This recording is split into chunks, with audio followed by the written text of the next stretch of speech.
And here is the Writer's Almanac for Monday, the 23rd of August, 2021.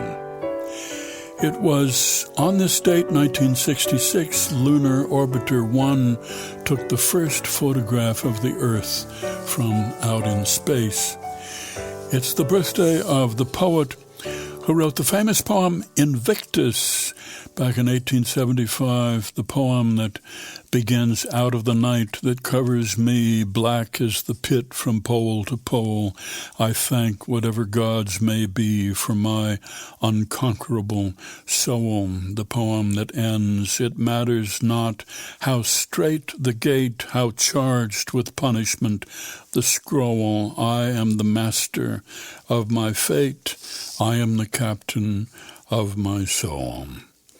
The poet was William Ernest Henley, born Gloucester, England, in 1849. He was sick with tuberculosis, and when he was 25, spent time in the hospital in Edinburgh, wrote rather bitter poems there, which were published in Cornhill magazine, a magazine that also printed work by Robert Louis Stevenson, and the two writers became good friends. Robert Louis Stevenson modeled his character Long John Silver in Treasure Island after Henley had his leg amputated at the knee.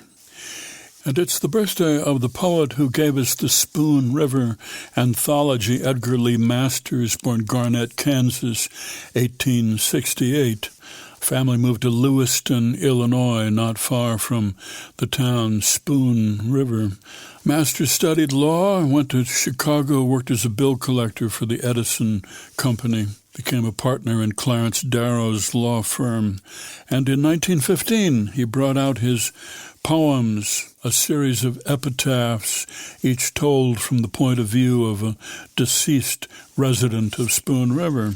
Spoon River Anthology became an instant sensation and earned enough money so that Edgar Lee Masters was able to quit the law and write full-time. The book did not make him popular in Spoon River, but he continued to write novels, poetry, though he never again achieved the success of that book of poems. Here's a poem for today by Linda Paston. The ordinary weather of summer. In the ordinary weather of summer, with storms rumbling from west to east like so many freight trains hauling their cargo of heat and rain, the dogs sprawl on the back steps panting, insects assemble at every window, and we quarrel again, bombarding each other with small grievances, our tempers flashing on and off in bursts of heat lightning. In the cooler air of morning, we drink our coffee amicably enough and walk down to the sea, which seems to tremble with meaning and into which we plunge again and again. The days continue hot.